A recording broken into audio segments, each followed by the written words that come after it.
My name is Peter Davis. I like to be called Pete, though, rather than Peter. Okay, Pete. And you've been here today. You're carrying a bit of a record with you, I think, aren't you? Well, there are people who've had it longer than me, but I'm coming up to my 67th year of living with type 1 diabetes. I was diagnosed when I was 2 years old. So you've seen some amazing changes over those years. Can you tell us about some of those? I've seen some incredible changes. The first probably 30, 35 years, nothing much changed. And probably in the 1980s, when HbA1c testing first became available, that was quite exciting. It's taken a bit for granted now, I think. But then came blood meters, insulin pens, all those things happened in that kind of period.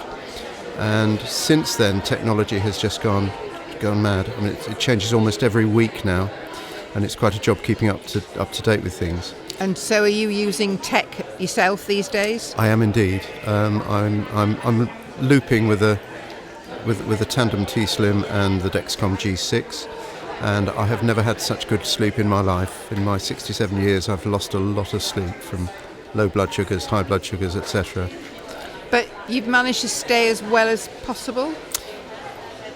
I was very lucky in the start I had that when I was diagnosed, I was looked after by a man who almost died in the 1920s from type 1 diabetes.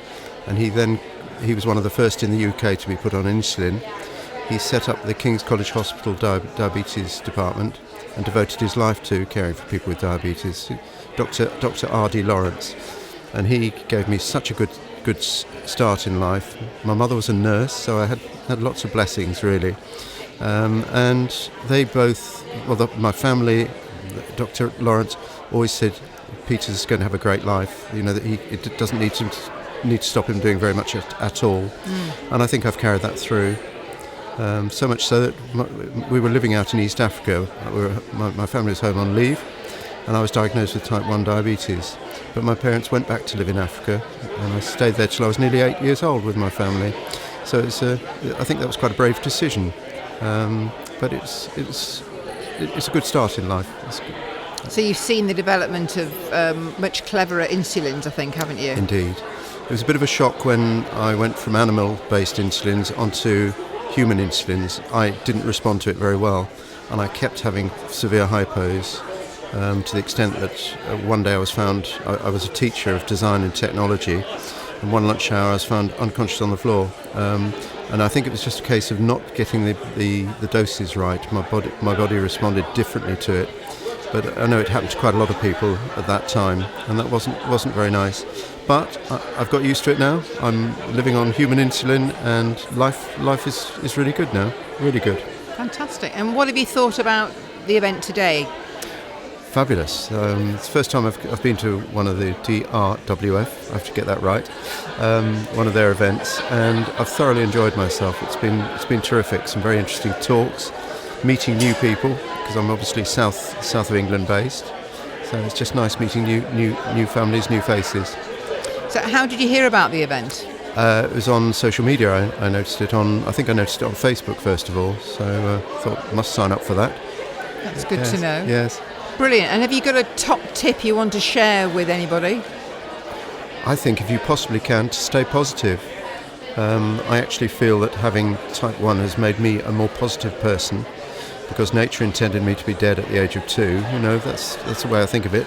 I'm very lucky to still be here, and I continue in that positive way.